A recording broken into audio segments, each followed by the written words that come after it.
Welcome to the Blue Collar Nation podcast, the podcast dedicated to making the lives of home service professionals better.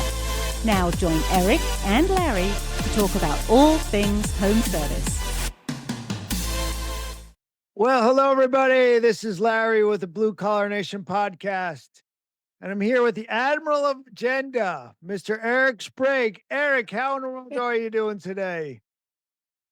The Admiral of Agenda normally would be taken well by most people, but you being kind of not liking people telling you what to do, I'm assuming that's a negative. Sometimes there can be breaks in the timeline for certain reasons. Like Josh could just pop in and say something and it would be okay. You would be like, no, wait, he's not supposed to talk yet. No. That's very true. Yeah, exactly. Josh, sorry we have to bring you in. I think it's your third time. You know the drill. I do. I'm just observing and enjoying the moment because I love talking to you guys. So yeah, there you go. We do our best to have a good time. But we do have a sponsor of the podcast, which we will roll right now.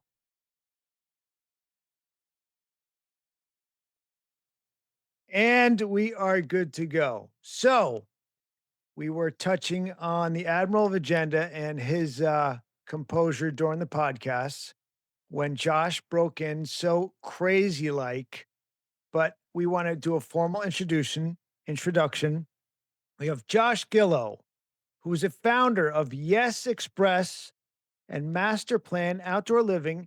And we're going to be talking about his new amazing book. It's called The Core 10 Sales Playbook. And Eric and I read this since you sent us some copies, which was very nice. And we related and cried and squirmed about everything you were talking about, the problems you made, because we made them and on a regular basis and maybe some more. I don't know. Larry, were you doing what I was doing? Like you're reading the problem that we've done, right? And you're kind of adding up like, well, how many times did I do that? How much money did I blow on each of those deals, right? And then all of a sudden it's depressing. Yeah. It's just, good Lord. Well, actually, it was a bunch of things. I can think of the people's houses I was in. I'm like, oh my gosh, I can relate to these things.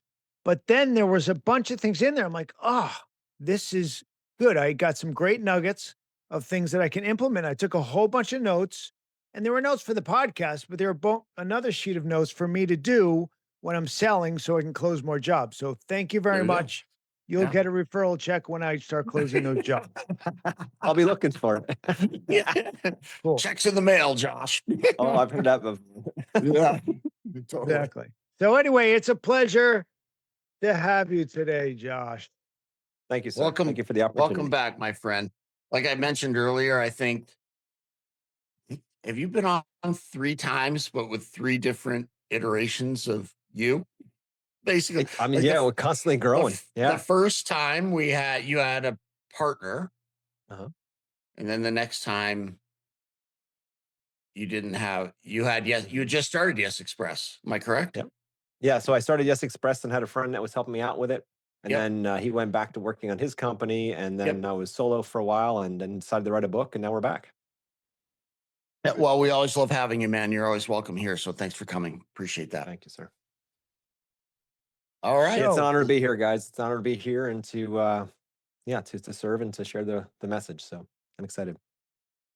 Well, let's start off, look, I really enjoyed the book. And it's funny, but the thing that got me the most was the first story of you and your new hire going out and pitching the lady of the home, and the husband's not there. And then like, if anybody has ever sold home services, they had a pit in their stomach, because we have all done that. Josh, can you start off the podcast by telling that story? Because I think that is what's going to get everybody going, oh yeah, I've done that.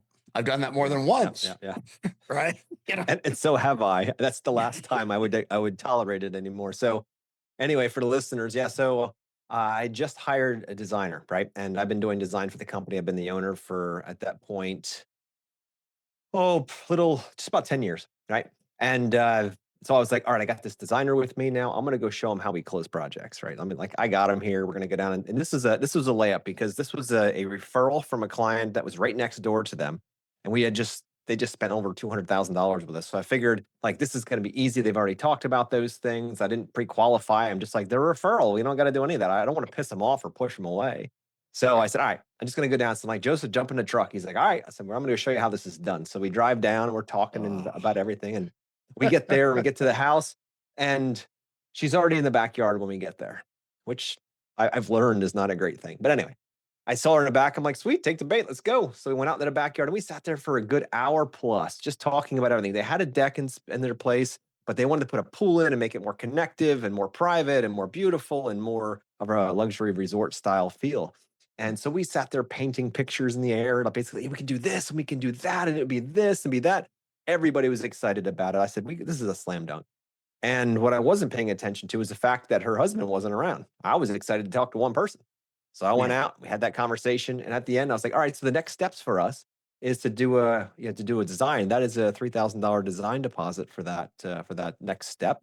Are you ready to take that step? And she says, let me talk to my husband. I'm like, yes, no problem. No problem. He's definitely on board with all this. So I'll never forget it, dude. We all walk around to the front of the house from the back. She's like, stay out in front of the front door. I'm going to go talk to my husband. I said, okay. Joseph and I stood there and I'm all cocky. I'm like, that's how you do it, bro. It's exactly how you do it. Oh, that makes this story so much worse. Yeah, right. And then, so a lot of ego here if you can't tell. Anyway, so as she goes in the house, we're standing there for a good 5 minutes. And all of a sudden the door opens and he looks out and he's like, she just told me it's going to be $3,000 for design.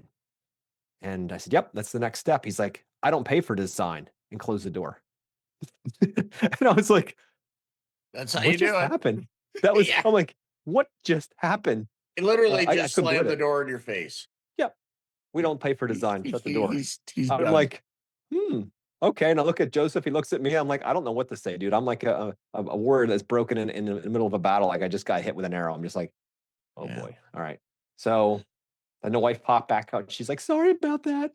I should have talked to him about this. And I'm like, no, you just wasted it. Now keep in mind, it's an hour and a half to get there, plus the hour plus we spent together. And then was the ride home.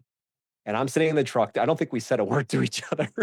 He's like, what just happened? I'm like, oh my God, I'm licking my wounds. I'm like, holy crap. And in that moment, guys, thank God that happened, because that moment was defining in my career. Because I said, not because it's never happened before, because I said it's the last time it will ever happen that way. Right. In that moment, I said, I need to do something different.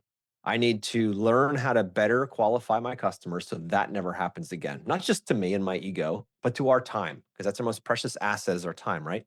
So I got back and I said, that's it. And then I went and hired the best sales coach I could find. He wasn't even in the industry. I like to work outside of the industry, and I like to kind of bring those ideas back into that. And anyway, hired him and trained for a while, built a system, started implementing it into my company, saw incredible results, and then started to help others with it. And that's how Yes Express was born, was through that systemization of a conversation, pre-qualification, all that stuff. And not so you sound like a robot, but so you sound like the best that you can be, because you don't have to think about who you have to be.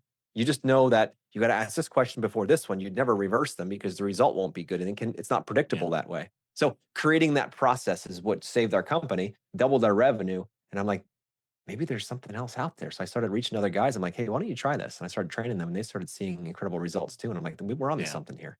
And that's how the whole thing started. Yeah. So do you think you had like, and you just didn't recognize it until that day, like you had major cracks in your sales system all along, and just kind of like you would highlight whatever wins you got and not really look at, I could have added 25% more to that ticket, or I lost that job and I should, were you there, or you were just like wrapped up in I'm amazing? No. Well, here's what happened. You mentioned cracks in the sales system. I had cracks in no sales system. Right? There was no framework. There was so many times I just wung it.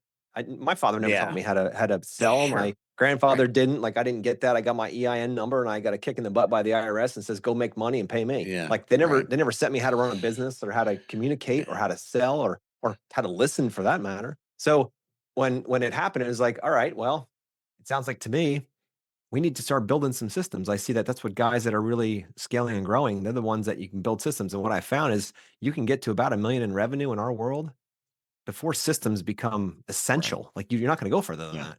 And I was winging it for a while under that. And then I learned that that's just not how this is going to work. And then that's really what shifted it for me, was realizing I had none, dude. I would listen to these fast talking guys you see on like Instagram or Facebook, and I'm like, Oh, I keep getting no. this objection, right? They're like, the objection is I need to think about it, or it costs too much. And I'm like, I just need a magic bullet. Come on, Eric, just give me a magic bullet. When they say that, I say this, and the checkbook flies out. Like, that's all I want.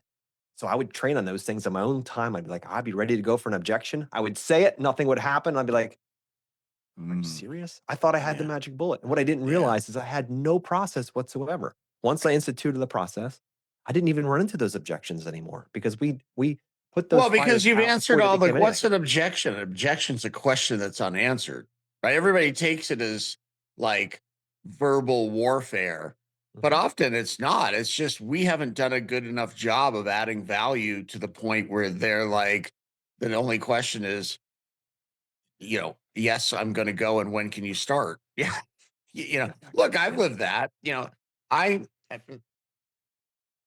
of the two of us, I think you probably, like, I'm more like that. I'm going to have a system for a lot of things. Right.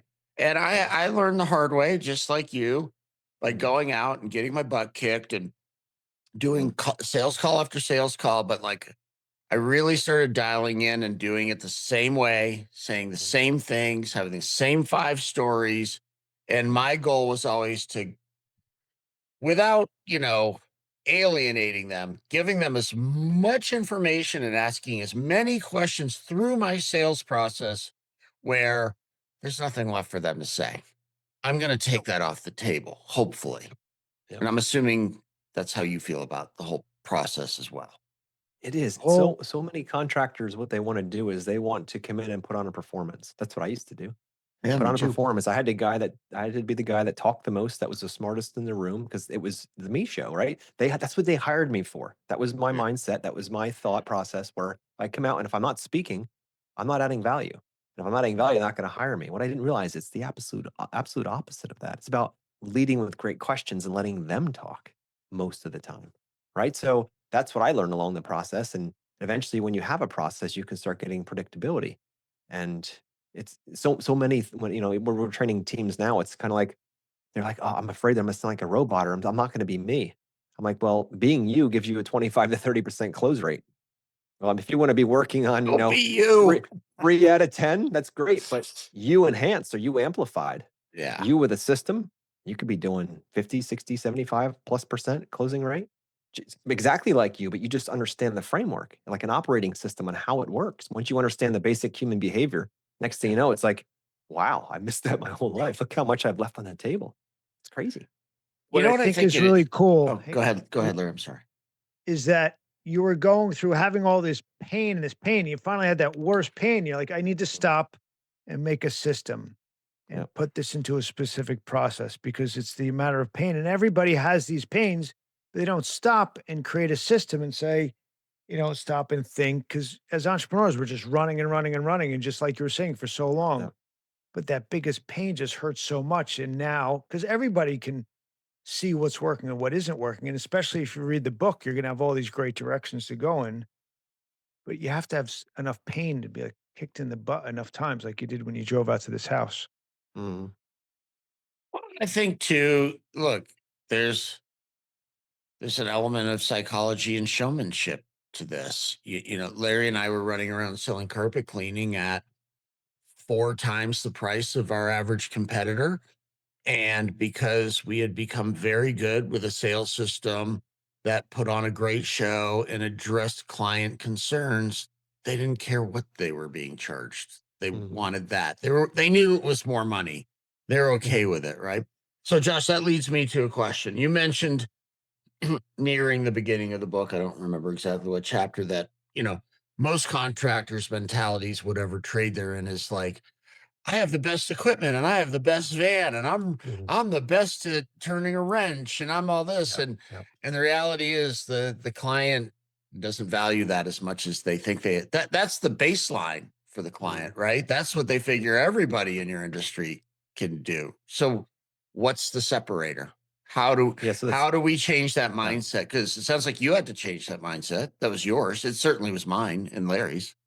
Yeah, I mean, it's something that I think a lot of contractors start out that way. And what shifted it was for me was instead of trying to put on that show and trying to convince, here's the word, convince somebody that you're worth the money, we need to demonstrate that. Huge shift from convincing to demonstrating. You demonstrate it through a great sales process. You demonstrate it by asking great questions. You demonstrate it by taking your time. You demonstrate it by doing what you say you're going to do, building that trust. That's how it's done. You can talk all day long about how trustworthy your company is and how great your employees are and how great your trucks are. And a customer is asking one primary question. That primary question is, okay, what's in it for me?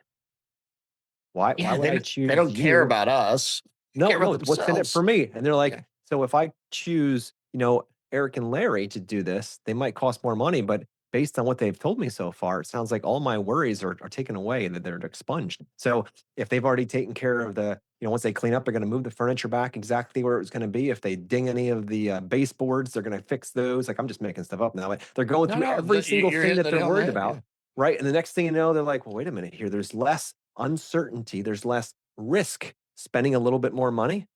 Why wouldn't we do that? But that's demonstrating value, not trying to say we are the best. We'll fix this. We'll do that. That's good. You can say that, but if they don't feel that is true Yeah. with you, or you're just saying it as a sales pitch, you're going to lose them. They can read body language. You can say one thing and your body will say something completely different. And if they aren't in alignment, that's where you're going to lose them. Yeah. I mean, Josh, I grew up in Portland, Maine, so I was like 20 minutes from LL Bean. And LL Bean's thing was always, we don't care how long you've had the piece of clothing or the pair of shoes and how much you've used it. If any point in its life cycle you don't think you got a good value, you can send it in and we'll give you a new one. Right? They never said they were the best. They never said they're the highest quality. They didn't say any of that. What are they? So if I go buy a shirt or a pair of shoes at LL Bean, what am I really buying? Peace of mind. They've told me that if anything goes wrong, they'll just make it right. And I'm willing to pay, I don't know, 3 times the price of a shirt I could get at like an outlet store or something, exactly. right? Because they've got my back. Exactly. They built their whole And business on that. And you know that they built their entire business on that model. The fact that you don't have to worry about it. Once you spend a little more with us, I mean, you see it with the REI, you see it with a lot of the climbing companies. Yeah. Like something breaks, you bring it back to us. Like we'll make it right. It's like, yeah, I'll go pay premium for that because I don't want to have to worry. I don't want risk. If I go buy it on Amazon, they probably aren't going to take it back after a year if I've used it. So it's really a matter of that peace of mind. It's knowing that this company is going to stand behind it. But you can say that all day long. It's when you actually demonstrate it that it makes a difference for the customer. I think for high-end clients too, who's a lot of your clients are high-end and ours were too. Look, you mentioned it earlier. They value their time over everything else. The last thing they want to do is hire a company where they're going to have to go invest a bunch of time trying to get things right. That's right. So if you can convey that to them, that you take that worry off the table, they view their time as more valuable than their money because they don't have a money scarcity problem. That's right. Yep. Larry, you were about to say something. I'm sorry, I didn't mean to cut you off. No, what we were talking about earlier was just, when you go to REI, the value's built in. You're getting value because you're paying for it. It's assumed because you expect it coming back.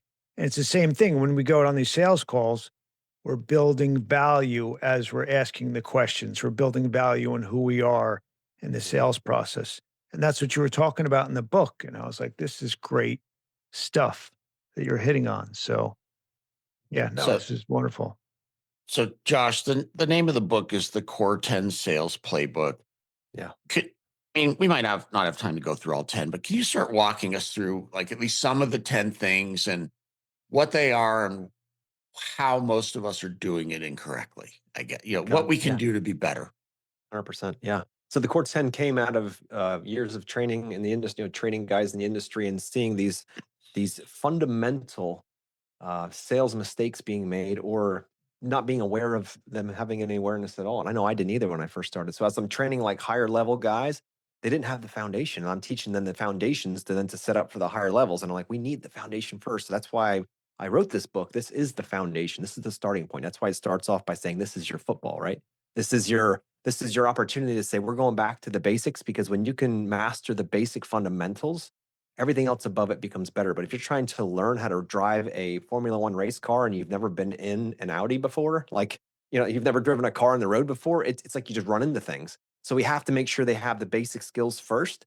And then from there, you can mess up a lot of the high end stuff and still have a good solid foundation. So the core 10, the 10 principles that are undeniable. They've been true for thousands of years in human communication, and they will be true no matter what AI does, and for thousands of years to come. Right. Right? These are the fundamental underpinnings. Get these right, most things will go better. The first is talk less and close more. We have a propensity, like we got done talking about thinking that our voice is more important than our clients because they hired us, and this is now a show that we have to put on. Yeah. And if we don't talk a lot and don't tell them about all the specs and exactly how this works and that works and how this will break that and this part is too big for this and like whatever it might be, if we don't do that, that we're not showing up to add value. I think that's really where contractors are trying to show value, but they're doing it through words, and they're cutting their opportunity for their clients to open up. So that's the biggest thing is to learn how to talk. And in the book, I talk about the 70-30 rule. So 70%, listeners, 70% of the sound during a sales call should be coming from your client's face, and 30% should be coming from yours. And the funny part is when I say this, people, yep, that's me. Yep. Okay. No, that's that is true. not them. But they don't know. They're not aware. We can't blame them. I didn't know, Yeah. dude. I had no idea how Yeah, much I yeah, was yeah. talking until I took my phone Right. out and I put up voice memo, record, put it in my pocket, and went into my meetings, and then played it on the way home and cringed. First of all, Right. to hear how I spoke, how many minimizers and ums and ahs and likes and things I would use that just made me cringe. And until I saw it in myself, I didn't know I needed to adjust that. And second, how much sound came out of my face. And I was like, wow, wow, wow, Yeah. wow, wow, wow. That was a big one. I was like, dang. I'm like, oh You're boy. like, well, no, you're also like, I'm talking my way right out of this deal. Yeah. And I'm working hard because all that talking requires a lot of thinking and bandwidth. Imagine if I just had to have maybe 10 questions poised and ready and let them do all the talking. And I'm just watching and observing, orienting myself throughout. I'm like, okay, seems like this. Let me ask a question about that. Yeah, and Seems like listening this. too. Let's ask about 'cause this. Oh, yeah. And more taking time down, to listen. here's the secret, gentlemen. It's grabbing their word fragments. So if for instance, if we're talking about a project, right, to just say a prospective client of mine, and she says that she wants a swimming pool. And I say, well, tell me more about that swimming pool. She's like, yeah, I just want a swimming pool that I can sit out in the sun and bake like a seal, right? That's her exact word fragment that she uses, right?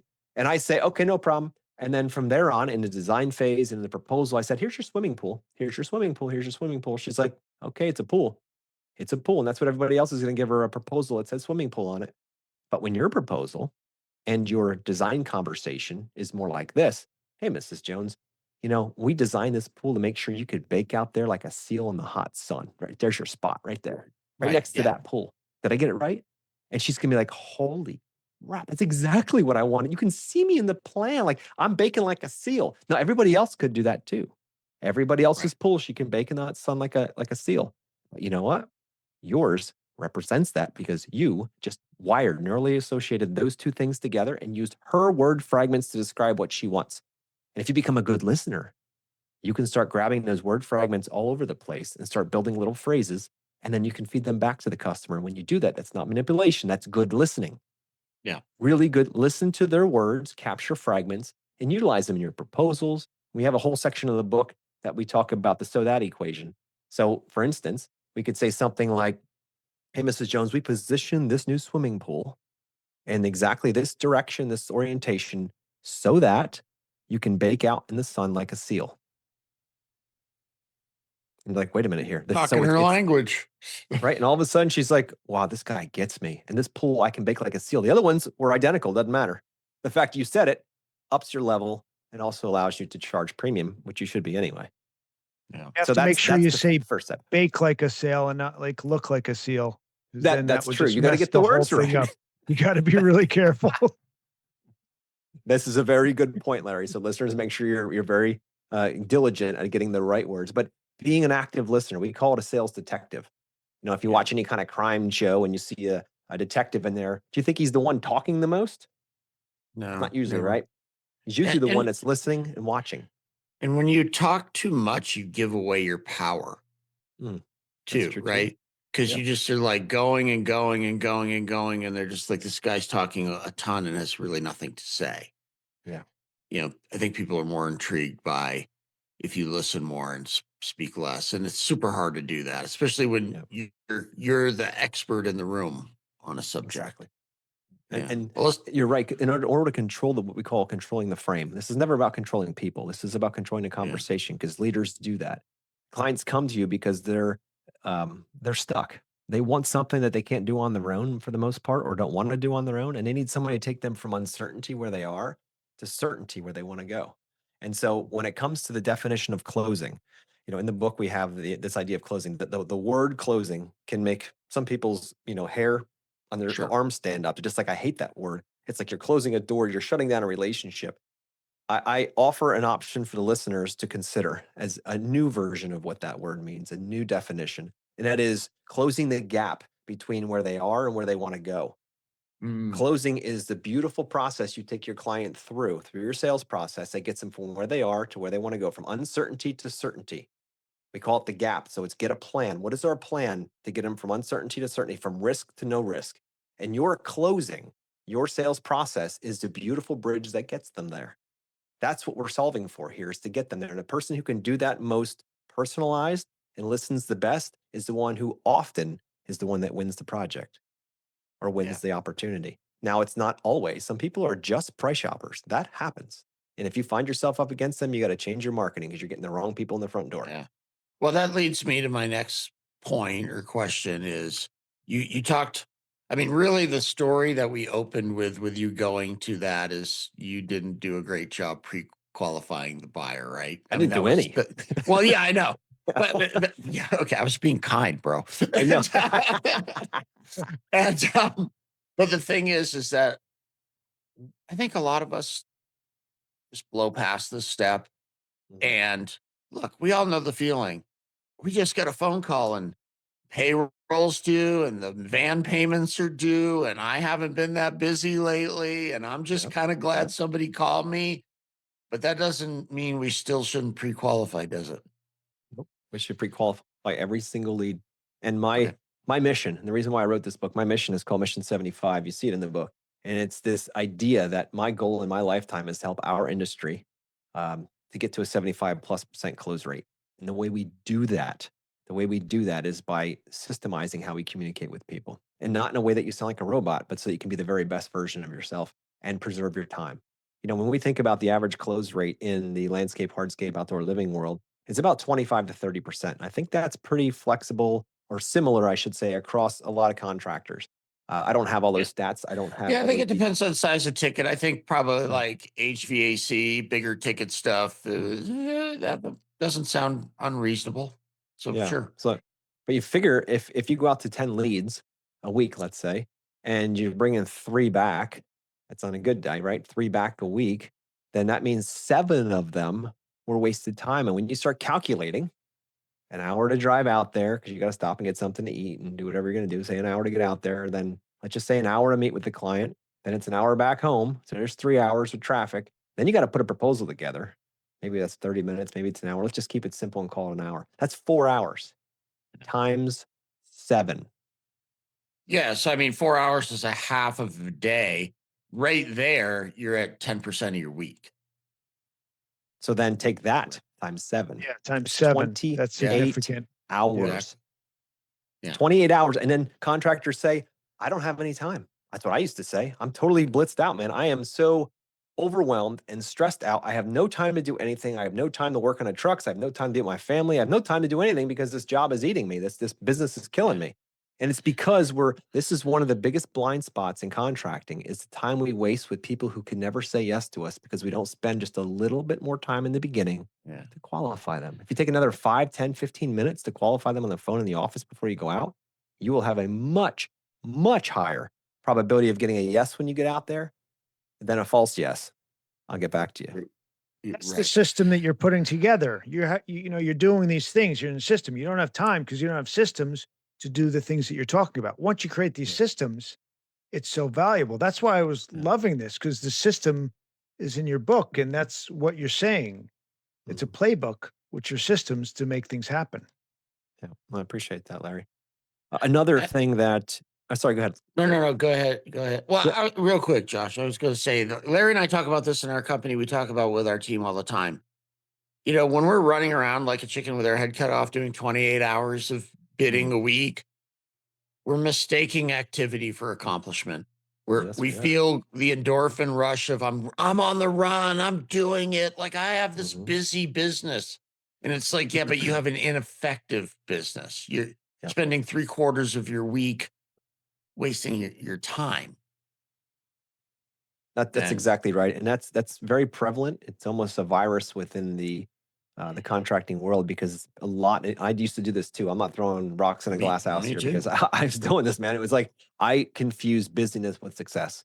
Yeah. As long as I was busy out there grinding the pavement, I had like, man, I'm out there. Look at me, to my wife, look at me. I'm running wide open. If she knew what my close numbers were, she'd be getting my head examined because Yeah. I just thought if I could get out to the client, if I could just meet with them, I could have a higher probability of closing them. And that's what I kept thinking. But what I didn't realize was that was doomed from the time I left my office because I had no idea what I was walking into. I had no idea. Most don't. So you know, what obviously read the book, but give the listeners a little bit of insight, like what does proper qualifying look like? Because I think this is a key point.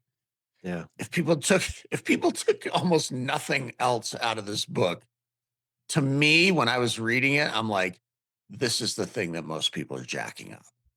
Yeah. Yeah. So when it comes to pre-qualifying, there's I call them the five pillars in the book. And I kept them pretty flexible as far as they can be adapted into many different industries within contracting. But specifically for ours, when we're talking about the first step, it's we need to find out why they're reaching out, right?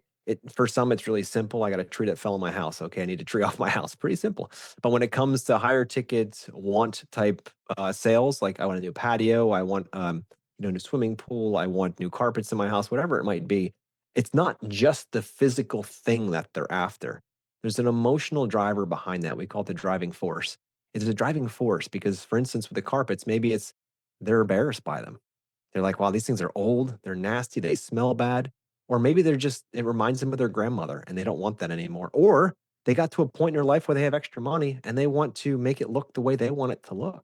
So the first question we do is called finding the why. It's what inspires you to reach out about this project now, right? Just start the conversation there. Like, why now? Why this? Why now is what we're after, right? But we don't want to say it in an accusatory tone like that. But it's, I'm just curious. So what inspired you to reach out about this project now? And shut up. STFU, keep your mouth shut. Yeah. It's and just let them talk and they will fill pages of reasons why they're doing it. So that's the first level is to, and there's many levels to that, but that's the first basic level is find out what inspired them to reach out now. Next is going to be, and again, depending on the size ticket here, if you're selling $1,000 or $500, like, carpet cleaning or whatever, $1,000 project, whatever it might be, this might not be that important. But once you get up over 20, $30,000 and you're doing designs as part of your offer, whether it's kitchens or baths or pools or else or whatever it's going to be, the next thing I want to know is who else is involved in this decision making? Just like my very, very beginning story, I didn't do that. I just assumed since she was talking the most that she was the one that was not only the idea person, but also the bank. And we have this, and you can see it in the book as well, this dichotomy, this idea of the bird dog and the banker. So you have the bird dog, which is the one who calls you, fills out your contact form, probably your questionnaire too, doesn't have a budget, wants everything, loves everything, and just got done binge watching HGTV for 6 months straight. So they just have lots of ideas. And Sure. their budget, like I said, it's whatever it's going to be, man, doesn't matter. So you're like, dang, this is the one I've been waiting for. And then you do what I did and run out to the job and find out that the banker who's in the house, who doesn't come out, says, yeah, honey, I hope you're happy. You just wasted his time. We're not doing this. Goodbye. Slam the door in your face. We need to make sure that when we're doing integrated, multifaceted projects, that we have both decision makers on the discovery call before we go ever out there, and also there for the actual on-site meetings as well. And we can't say that we require that because nobody wants to be required or mandated to do things.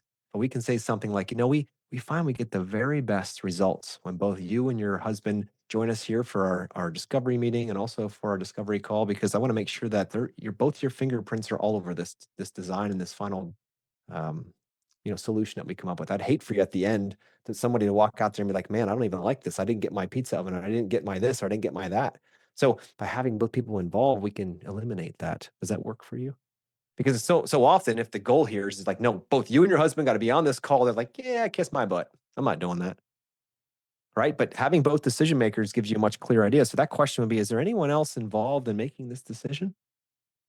Just ask the question. Maybe there's not. Maybe he or she takes care of all the stuff and the other one's just non-existent here. That's okay. But let's have that discussion early, because we know there's a possibility of a landmine later, right? How many times have you guys been through that? I could write a book on that alone. How many Oh, landmines because I didn't dude. have the other decision maker there and they didn't get what they wanted. Then I got to show my husband, and then I never hear back from them. And I'm just like, well, she loved the design. I don't understand it. And he's like, I don't even like pink. Why do we got pink flowers everywhere? Like, they were never part of that conversation. So we must not take the bait with one and go with the highest probability of success, which is both decision makers. Yeah. What's great, I mean, the people that are listening, our listeners, you got to ask these questions. And many people are like, I can't ask these questions. I can't ask these questions, because we started out that in the beginning. But it's good that you're showing why you need to answer these questions, because they're blatantly obvious once you take Yep. a little bit of thought and you think about it. So this is great. Yep. Keep on going. This is good, Josh. Absolutely. Absolutely. So the next is going to be about timeline. What is our expected timeline? So you may think because they called you today that they're ready to go today. And some people are. Some people are last minute. So they're like, I need it done tomorrow. Other ones will reach out today because they need it done in a couple of months. And some people reach out today because they want it done sometime in the next year or two. So if we assume that we know what they want, they called today, they want it today or tomorrow, we're going to shoot ourselves in the foot left and right, because we're going to try to close them right away. And perhaps they're planners. And if they're planners, planners tend to spend more money. If they're planners, then we may even push them away. So a question would be, is this a right now project, or is this something you're thinking about for next year? It's a little bit of a going for the no here too. Like, no. I need this done like in the next 6 weeks. All right. But you know what that means? If it's a high immediacy project like this, that means that the price goes up, right? Right. Because I can get you in, I'll move people around, but you're going to pay premium for that, right? Let's just do it like the dentists do, right? The dentist, it's funny how dentists, they can't get you in for cleaning for 6 months, but if you've got a cavity, they get you in a week. Yeah. They leave that because that's high value for them. They make money in the cavities, not so much on the cleaning side, right? Right. So they always have space for high ticket. And that's where, if we got to get a sense of where that is for them. And if you have a planner that says, I'm looking at starting the process now, and then hopefully by next year I can do this. You're going to put them in front of somebody who wants to be done next week that'll pay premium, or are you going to let them stretch a little bit in your schedule? It's true. Yeah. So the next part here is about explaining your process. This is where a lot of contractors, they either get stuck in it for a long time, they try to glorify themselves, or they eliminate it and don't talk about it at all. And I think everybody just knows what they do. So this is about explaining your process. Now, we spend time with when companies come through and we coach with them and guide them. We talk about what we call our proprietary way, or our signature way, so that, for instance, if it's ABC Landscaping Company, we would go in and discover exactly how they do what their process is from the phone call all the way through. And there's certain things in there, whether they're common to the industry or not, doesn't matter. We need to set up a 3 to 4 step process that is frontward facing to the customer. So when they say, I've got this problem, ABC Landscaping says, you take these 4 steps, you have a solution. So they can see a path. You're giving them a path. If you guys have Trail apps and you're out there and you're like, I want to go hiking in a mountain, and you don't have any route to where you're going, you're like, I don't know if I'm going to do that. It's dangerous. But if you say, look, Trails tells me it's going to be 8 miles, it's going to take me about 14 hours to do it because it's straight up, right? And you're like, okay, I can prepare for that. Do I want that or do I not want that? So that's really what this is all about, is preparing them for what's coming next. We're always trying to help them understand what's coming next by setting the right expectations. So explaining the process is, here's how our process works. First, we're gonna have another discovery call. We're gonna sit down with you and your husband and go through all the details. You're gonna send me a couple of pictures. We're gonna decide if we're a good fit with each other. And then the next step for us is actually come out and meet with you guys on site. Now, I will let you know that we do have a design deposit that's involved with this. And the design deposit is X to Y. And I want to make sure that it's not a surprise for you when you get out there. So it includes A, B, C, D, F, and G. And I'm really truncating this for you guys right now, right? And No, it's fine. once that's done, the next step would be this. Next step would be this. Next step would be this. And that's how we work. Does that work for you? Give it to them. What do they say? They say, no. I just want somebody to come out and fix this or plant that or move this. Okay, we're probably not going to be a good fit. And then we give them a graceful exit. which is Yeah. something we teach as well, how to let people go with integrity that'll actually still keep referring you because you just educated them, and not be like, nope, sorry, click, shut the phone, or, slam the phone down. And they're like, well, that guy was an idiot. Like, seriously, you just lost an opportunity for referrals. But if you give them a graceful exit, send them on their way with integrity, they go out and start selling for you. It's pretty wild. So that's the explain the process part. And then from there, it's always openly discussing budget. This is a very, very important piece that's tucked toward the end of the call because we got to build rapport, we got to build trust, we got to build integrity with this customer before we can start talking this way. And this is one that most contractors get really squeamish about. Yep. It used to be the thing that Why I do you think hated that to talk is? about. Why do you think that is? Because it's a struggle for all of us to get going, and we're Mhm. broke when we start, and we start having a scarcity mindset. Is that why you think we do that? After training all the people that I have on this subject specifically, most of it is head trash. Yeah. Because at the end of the Everybody day, they're just numbers. Nobody wants to look like a Mhm. used sales carsman or something like that. They're always worried about how they're gonna be perceived. That's right. Yeah, it's about that perception, but that's again, we're back to mindset again. And oftentimes they're unsure of what it should cost. They're afraid they're going to get laughed at. I mean, sales, it takes guts to do what we do, guys, when it comes to sales. To put yourself out there like that, forcing the opportunity for rejection on you, like you're standing there and they can say no. And then we take it personally, like, no, that no is to me, that I'm not good enough, not to Right. the opportunity that didn't fit in alignment for what they wanted. Our mind starts to blend that. And if we have a poor money mindset, like I grew up with no money, dude, none. So getting into the world, I remember in the beginning when my parents started the garden center, my brother and I were about 18 years old, and we had customers coming in and saying, my brother's about 18 months younger than me. I was about 18 years old. They would come in the garden center and say, hey, to my father, do your sons, do they go out and work like in people's yards? And, we grew up making no money at the garden center. I worked 7 days a week. And my father's like, well, yeah. I was like, sweet. I said, yes, this is great, right? So I'll never forget it, guys. The first time when a client came in and looked at us as one of our first customers and said, I'll pay those guys $1,000 a day to come out to my house. And I'm like, $1,000 bucks. Now remember that included materials, but I only saw $1,000, right? I'm Right. like, Yeah. Yeah. Yeah. $1,000 a day. And I'm sitting here doing the math and I'm like, $7,000 a week. I look at my brother and I'm like, we're going to be rich. This is crazy. Like, wow, this is nuts. So I couldn't believe that somebody had $1,000 sitting in a savings account ready to do something in their backyard that they would give me to do it. 'Cause I certainly didn't have that, dude. We did everything ourselves because we couldn't afford to do it, have somebody else do it. So then Sure. as we started growing the business, next thing you know, we had clients that were willing to give us $5,000 to do projects. And then 10,000 was that level just about blew my mind. I mean, you're telling me they have $10,000 sitting in a bank account somewhere. Yeah. How? Who are these people? What do they do? Because I certainly don't have that. And then it kept escalating 50, 100, 500, $1 million. And you're like, what is going on? Like, but that's because of my money mindset. Yeah. What I thought I was worth and what people could spend and what they would spend, because I'm like, I would never spend that much on that. Well, that's problem number one. You aren't buying it. Right. That's Well, and problem number one. If you catch yourself with that. I think, Josh, like I know it's not specific to the book, but a lot of people listening, your industry is slightly different, right? So you have an estimator who's going to go do a bid on a $200,000 project, but like we have a lot of plumbing and HVAC companies where technicians are the people who are selling, and they're selling $30,000 HVAC systems and all that, Yeah.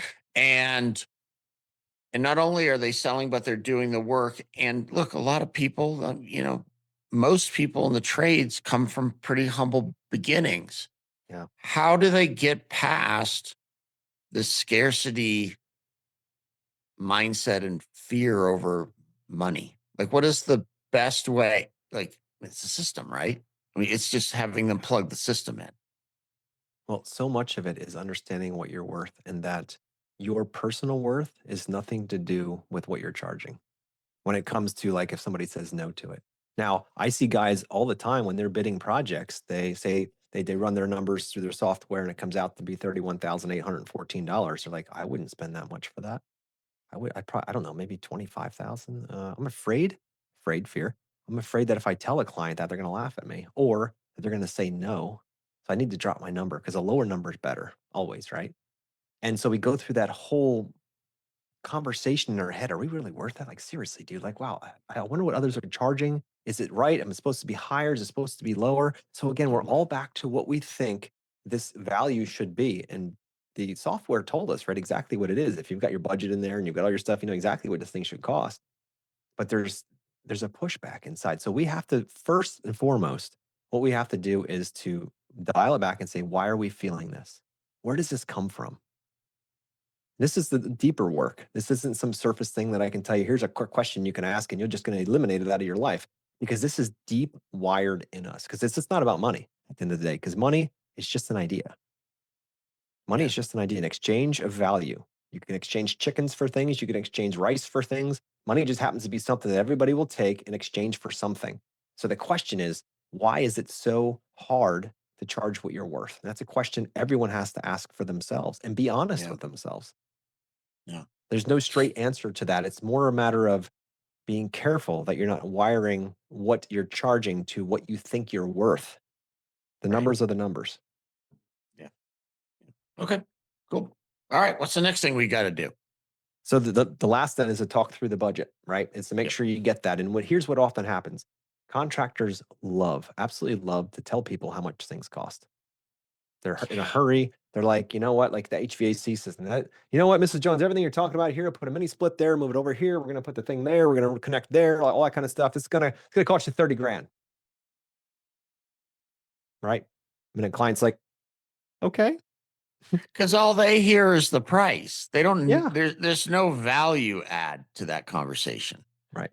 It's exactly right. And see, right before I gave the price, I did what's called a value stack. Hey, I'm going to have this here, this mini split there. I'm going to move this over here, put that over there. That's a value stack.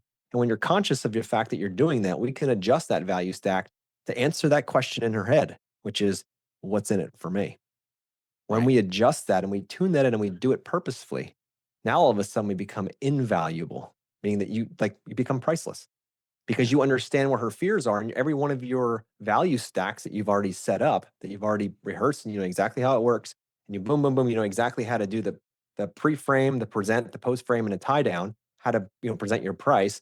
That by the time you get to the number, she's going to think it's like 100 grand, right? Exactly. If you do Yeah. if you do a proper value stack, and you say something like, and I'm not in the HVAC world, so I'm going to work in my world, right? So Yeah. you do a proper value what's stack, good. Yeah. right? Value stack would be like, hey, you know what? And a lot of this value stack comes from you being a good listener up front, because you can utilize those word fragments right now, and they are super powerful. So we'll go back to the pool analogy I used earlier. And so, Mrs. Jones, you're looking at the pool area and you're like, okay, well, right now what we're going to do is we're going to put this big patio out to the side here, put the pool right in the middle, right? Because you said you wanted the pool in the hot sun, right? Because you wanted to bake like a seal in the hot sun. Remember that? And then you also mentioned that when your grandkids come over, you want to have lots of space out in the side for them to have lawn space. And you also mentioned that your toy poodle loves to play on synthetic grass. So we're going to have this whole area over here all set for synthetic grass for the dogs. Then you also mentioned to me that, and tell me if I'm wrong, but you also mentioned to me that you wanted to make sure that the party didn't end when it got dark. So we want to have some lighting in there, because it's not just light for looks, it's light for safety. Because there's been times you've come home and you felt like this anxiety coming up to the house because it's really, really dark. And so we do that. Plus, you also mentioned to me that in the winter time, you get like this seasonal depression, like you kind of get like bummed. If we put light around the house, when you look out of those beautiful windows, it's going to warm your heart. It's going to be something that'll get you through the winter. Now, was that a patio, a pool, synthetic turf, and some lighting? No, it's And now emotion. by the end of that, I said, well, that's going to be, and I'm going to just use the number. That's going to be $150,000 to do that. And she's like, I'm in. Like, where do I sign? Because it sounded, as you're moving through that, you're solving those problems, you're listening well. And by the time we get to the number, she's like, wow, that's going to be expensive, but I don't care. I don't care what it's going to cost. I mean, within reason, of course. Budget monies is always a consideration, whether you got a $20 million house or a $20,000. It's a consideration. Sure. Right. So we have to realize that it's only a consideration as we move through. But what I want to leave your listeners with is the idea, specifically in budget, our main objective as professionals is to know how to get our clients to give us the number and not us give the number. The genesis of the number, the origin of the number is very important. Because think about it, guys. If someone comes to your house and they're going to put in, let's just say, a basketball court for you, whatever. I don't know if you guys are in basketball, but a basketball court. And they tell you, hey, you know what? This basketball court is going to cost $100,000. And you're like, okay. What do I do with that? Like, it's like a big old slippery ball. I don't know what to do with this thing. Right. Versus saying, you know what, Eric, there's a lot of ways we could build this basketball court. Have you thought much about a budget range you've set aside for a project like this? And what would you say? Well, they're always going to come back low, right? They're going to be like, I don't know, 5, 10 grand. Mm-hmm. And then my next question, listeners, Right. write this down, get your pen out. What do you hope that will cover? Everything. Could you tell me a little bit more what everything means, Eric? I want to make sure I get it right. Well, I want to play full court. So I want to have, both two hoops running both directions. I want to have a multicolored, uh, flooring situation with the 3-point line and the whole thing. So yeah, that's what I want. Right. So, and this is great because you did exactly what most will do. Everything is the typical response to what do you hope that will cover? Because if we Right. assume that whatever range you give is going to be everything, you might be wrong. I had an example once where I reached out, or a customer reached out to me. I reached back out to them. I was doing a discovery call process with them. And in their questionnaire that they sent in before the call, I looked at it and they had a budget of $50,000 to $75,000. And they wanted a pool, patios, deck, the whole 9 yards. And I'm like, dude, like, and even back in the 1940s, you couldn't get that, right? I'm like, it's okay. I could right then and there judge that situation, or I can get really curious. So I decided to get curious. So I went through the qualification system, and when we got to budget, I said, what do you hope that'll cover? And they're like, well, we know it won't cover the pool, and we're willing to go up to 100, and the pool will be in the future. All of a sudden, a project went from no way in heck to let's get started now. And if I would have assumed that it covered everything, because when I asked them, what do you hope that will cover? And they said, that's not going to cover the pool. I know that. All of a sudden, it opened it up. But everything is the most common response you get.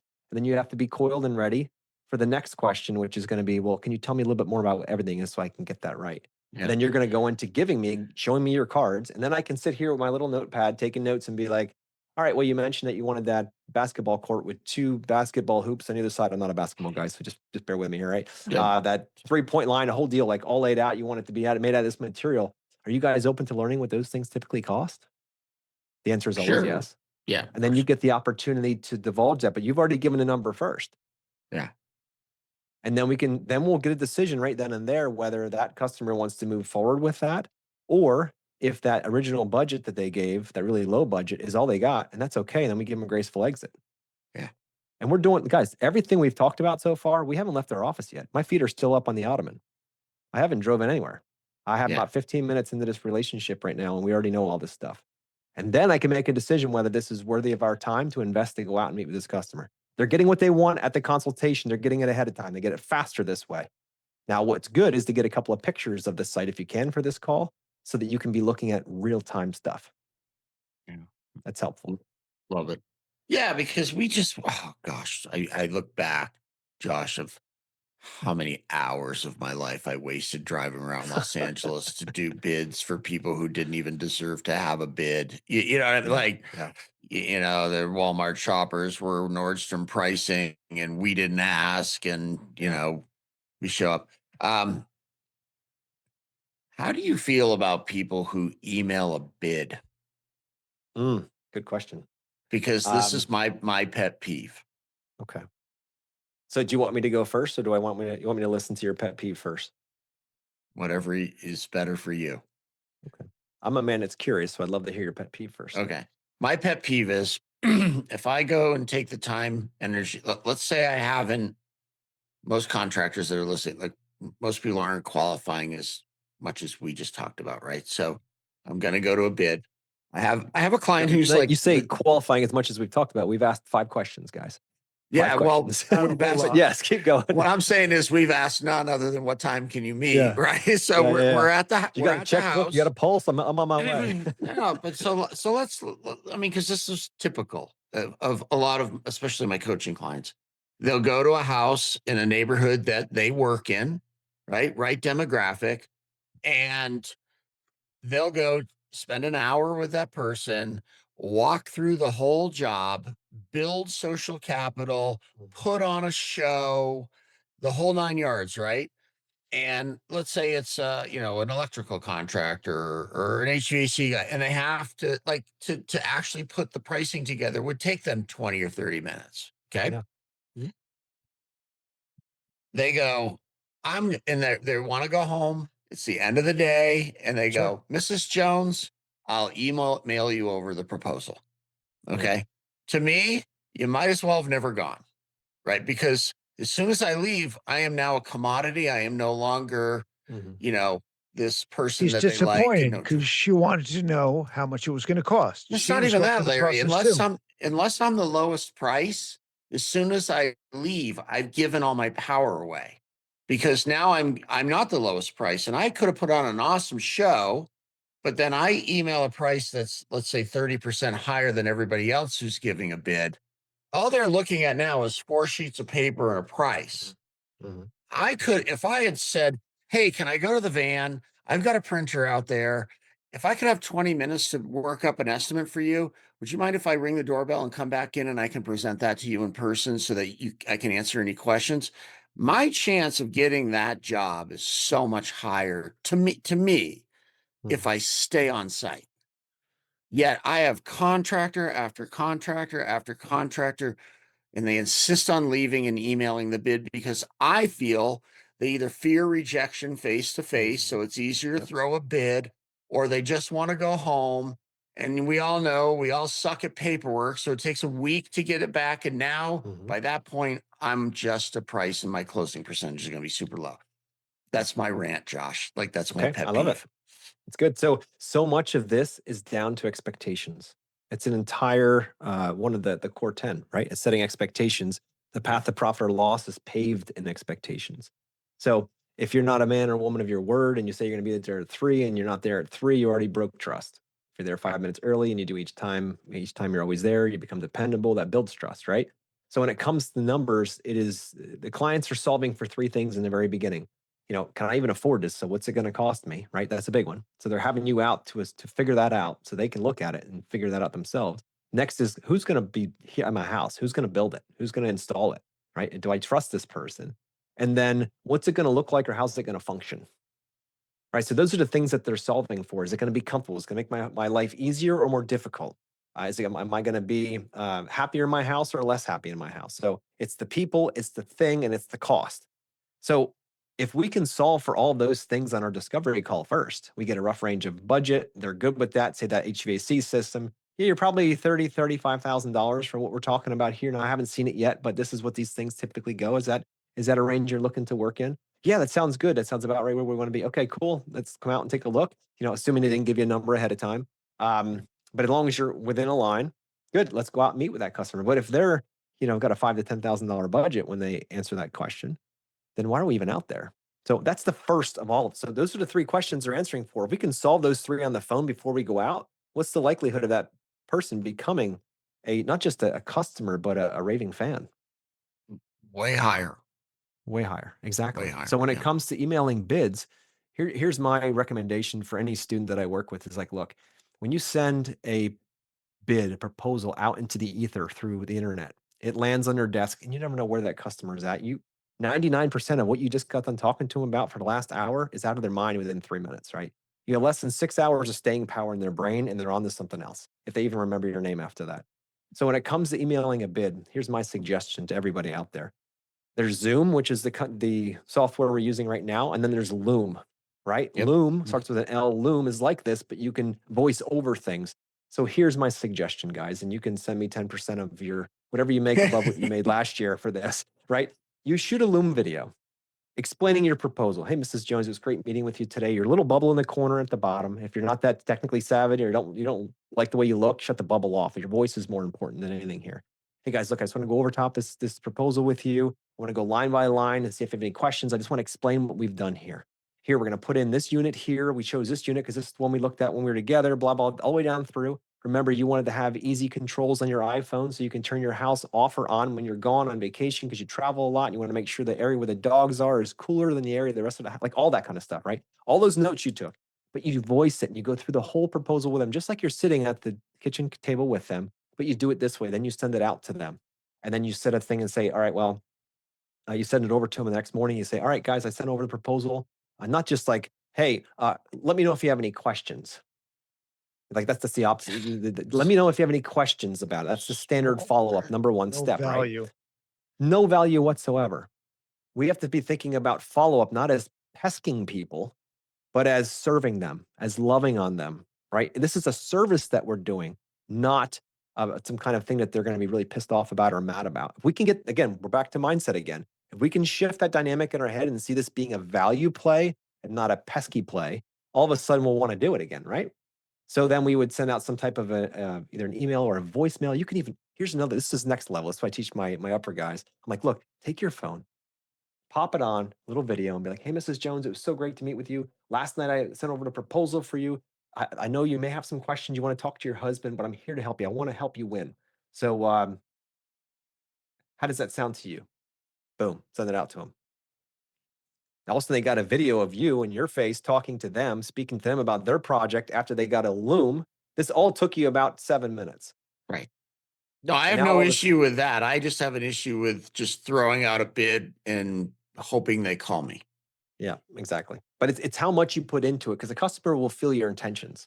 Yeah. Most I like contractors that. don't really think about that. They don't feel the intention. They're like, I just did my thing. I said I give him a proposal. I'm a busy guy, man. Come on, it's been 7 days since we met. Oh well, you're gonna get what I give you. And the customer's like, I got money right now. I want this done. And whoever I can trust the most, not necessarily the cheapest, Yeah, whoever I right. can trust the most to get this done, and it's within a range of budget that I think is reasonable for what they want, or we have to adjust that through demonstration again of what that reasonableness is, they're going to most likely move forward. Now, again, like I say, every time there are people that all they focus on is numbers. They're out there. We're not solving for them.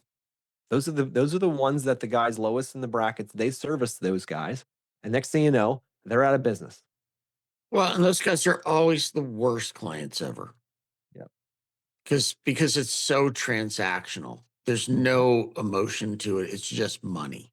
It is. It's And, like prostitution, right? Just yeah, exactly. It's just. I mean, it's a horrible way to say it, but it's true. It's just like, just give me the money and get it over with. Like that's what it is. And it's like, at the end of the day, do you want people to feel that kind of feeling when they're working with your company, or do you want them to actually feel like you care? Because you didn't get in the business because you don't care at all. Maybe they've got burned out over the years. Maybe you just got so jaded because of people trying to take advantage of you and talk down to you and cut your price down. And I'm like, I look at it this way, guys. What we do as contractors, as people that service professionals, is incredible. We get to take our hands and build stuff. We take ideas, we turn words into reality where families live and thrive. That is important work. That is very important work, and we should be able to charge premium for it. I never hear of a doctor or a lawyer. I'm going to push you guys a little bit here. I never hear of a doctor or a lawyer having people come in and say, no, you're $10 too high. Not doing that. Or I'm going to go get, maybe they get other opinions. Opinions is fine. That's okay. They want different opinions, but they don't come in there trying to cut their price down. A lawyer says, I'm $500 an hour. That's what you pay. A doctor says it's going to cost $20,000. Use your insurance, pay the rest out of pocket. You don't question those things. But as soon as a contractor comes out, somebody who works every day to support their family and provide, they come out, then all of a sudden they can just cut them out at the knees. Like, whoever said that was acceptable? When did we ever start tolerating this? When? And the reason why is because we don't have a piece of paper on our wall that says that we're professionals. Exactly. So if you need to do that, listeners, go get a piece of paper and say, I'm a professional. Put that damn thing in a frame, put it on the wall, and act like one. And that's how you're actually going to get premium. You got to believe you are worth it. Yeah, I have a client who struggles with this, and for a whole bunch of reasons, and those aren't important. But he's a master electrician with 30 years of experience, and he was telling me, like, yeah, I'm charging X amount of dollars, and it wasn't enough. And I was like, okay, so do you have a big like private equity backed company in your town? Oh yeah. How much do they charge? So I think he said like $200 an hour or something like that, right? Mhm. And he's like $800 an hour. And I'm like, so okay. So you're telling me that the big PE company, so are they sending out a 30-year experience master electrician? Oh no, they're sending some kid that doesn't know what they're doing. Yeah. So I'm like, so they're charging 4 times more than you and sending like a newbie? Yeah. And I'm like, so are you telling, my next question is, what percentage of people are master electricians in the United States? Yeah. It's 8%. Yeah, not much. And I'm like, 8%. So I'm like, are you telling every single person? I don't know if you know, but like I'm in the top 8% of my trade, right? Like you don't have to Yeah. say that to Yeah. brag. You have to say that to give them perspective. Mhm. Okay. And as he started to do that, guess what happened? Mhm. Higher, Mhm. higher, higher. And because the 8% number is the piece of paper on the wall in that trade for him. Yeah. Yeah. And that gives him gravitas with the Yeah. client. And now, so we're going back, and I love that. I love that, Eric. So when he's talking about his master electrician, it's not about being like, I'm a master electrician. Look, I got a shirt that says so. Like, because the Totally. client's thinking, same question. Well, who cares? What's in it for me? I can hire that other kid with pimples on his face. It's not a master electrician for less money or whatever the situation might be, right? Or I can hire you as a master electrician for more. Why should I care? What's Yeah. in it for me? And Yeah. that's where we do a value stack in the paradigm of what value that a master electrician brings to the table. And then the Right. client can automatically see the difference in cost, and most of the time will pay it. But we need to be very purposeful in how we stack that value for the customer so they can say, oh, yeah, well, I wouldn't want that to happen to me. Like, I don't know the electrician world. My son is studying to be an electrician right now, so I'll know more about that in the future. But the Well, reality is, like, with it's electrical work, the biggest sell is safety. yeah, Let's try to yeah, not burn your house down, please. yeah, exactly. Right. So, it's like, well, I'm a master electrician, and these are all the things that you have to look out for. Are you worried that your house will burn down? Well, I wasn't until you just said that. Okay, great. You're like, Here's so a fire extinguisher. let's talk about all the ways that people, Yeah, could burn your house down, yeah, yeah, yeah, yeah, with lack of knowledge. So, yeah, no, yeah. that's awesome. But Okay, the value, so the look, value, hang on a second. The value stack that yeah, you're talking about is so valuable, builds your confidence when Mhm. you're presenting to the client. Oh, I've got all Yeah. these things. And especially when you have one of your team members go out and they're building their own confidence as they're saying it. So confidence with selling makes a huge difference. And the guy that Eric's talking about, he didn't have that. And Yeah. telling him and showing it and being able to present it, his confidence Yeah. went through the roof with the mhm, closing percentage. So I think that's get that. super valuable. Absolutely. Yeah. No, I agree. Okay, Josh, look, we don't want to take your whole day. It's Friday, and you're probably going to go hike somewhere really cool or something. So we want to let you go do that. But why don't we just do a couple things? If we could do, before you leave, favorite business book, favorite business podcast that isn't yours and isn't ours. Oh, let me think. Favorite business podcast? I enjoy um Simple Numbers does they do a lot of stuff. I don't know if they have a strong podcast, but I know that they have, a great community where they do a lot of great valuable things. I like Story Brand, what they're doing over there is Yeah, good yeah, Donald podcast. Miller. Yeah, Donald Miller, they're doing great stuff over there. He's interviewing a lot of good guys. I love listening to that. Business book, my goodness. I've read a If I book. told you, let me rephrase the question then. Mm, Josh, you only get to read one business book your whole life. What do you read? Okay. I'm reading, it's called The Big Five for Life. Okay. It's an obscure book that was written that I read years ago, and you just have to read it. It's a story. It's what it is. It's more like not a parable, but like a story. Sure.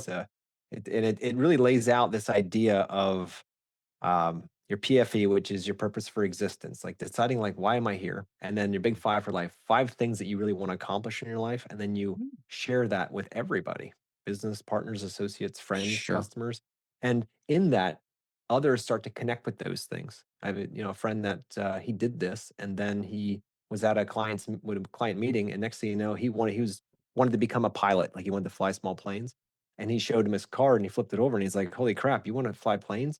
And within an hour, they were sitting inside $1 million plane, and he was showing them how to fly it. Right? It's like the thing is, you just don't Right. know until you open Right. yourself up for this. And I'm not talking about that as anything more than just being more purposeful in life. They talk about Yeah. living these museum moments like in life. You think about your whole life being pictures, and when you walk through in the very last days, are you going to be proud of the pictures that are on the wall? Are you going to be like, Mm. I lived a full life? Or are you going to be like, I just was chained to a desk or just did the work to pay the bills? Like, what does this look like? And it was really transformative for me, and how he built companies in the book, and how he empowered people through God's gifts, that they had, and just said, all right, well, you're not good here, but I'll move you over here. And then they flourish, and they start taking over the companies in the most beautiful way. And it really helped guide my heart. That and E-Myth, obviously, that was one of the first ones I Yeah. read. But Yeah. those were Great book. pivotal in my life. Yep. Okay. Awesome. Well, Yep. I hadn't heard of that book. So John, that's hang a on. huge John Stelecki Yep. was the author. Yeah, on you'll it. see it on Amazon. You can buy it, but it's a very obscure book, and it really shifted something for me. Oh, that's awesome. Okay. Yeah. While we're talking about books, how does everybody find your book? Where do they Appreciate go? Because we want to make sure that they look. We've had a lot of people on with a lot of different books over the last 7 years. This is one of my favorite books I've read. Like, I really, really enjoy this. And like, look, Larry and I, yeah, we sold our service business, but we still have to sell every single day. Like, Yeah. I know Larry and I are both like looking at that going, okay, what can we implement from this book in our own sales process? Thank you. I really appreciate that, guys. And, I built it to help, and I've been given these gifts, these experiences in life, and I feel like when you're given a gift, that you should share it, right? And that's why I decided to write the book. But if people that are listening, they want to get a copy of the book and find out what we're talking about, they can go to Amazon. It's the simplest, fastest place. There's paperback there, there's hardcover, there's Kindle, and there's also Audible. So if you're, out there, if you're a contractor, you're like, I don't got time to read or don't like to read. I know I never liked to read. I never had the focus or the bandwidth. So I like to listen to things like podcasts and stuff. Sure. So it's Audible. It's there. You can download it and get started right away with it. And Okay. yeah. And what about Yes Express? Why don't you tell quickly what that's all about in case anybody might be interested in that too? Because we do have landscapers who listen. Or Absolutely. landscape Yeah. designers. Yes Express Sales Academy is designed to be a place where, at this point, landscapers, hardscapers, outdoor living professionals come in, and we create and structure a sales process unique to their company, so they can stand out amongst their competition. They can work less hours, make more money, and have more confidence in what they're doing. And also, here's the big one: get the owners out of the seat of having to be the only salespeople. We build structure so that others can do it too, and do it as well or better than you can. So if you really want to see an exit strategy at some point in your life and you don't want to be doing the same thing you're doing forever, it's time to empower a team. And you build a system for that, and you can step away and go on 2 and 3 week vacations and go climb mountains and not have to worry about it. Your company is more full of money when you get back than when you left. It's because you've created a space for that. So that's you can go to yes.express and see what we've got going on there. I also have a podcast as well. It's called Sales Made Simple. It's on anywhere you can get a podcast. So go take a listen there. We've got hundreds of episodes in there. So Yeah, very cool. Real quick, you just touched on something that I would like to finish with. A lot of owners listen to this and they always think that they're the best at sales. Hmm. My experience is a lot of us are not the best at sales because we have too much information. We know how much money we need by Friday. We know what the stressors are. We get desperate, where a lot of times an employee doesn't have any of the baggage that the owner has, and they will come in and bid much more high and much more confidently because they don't have all the other stuff. Do you see that?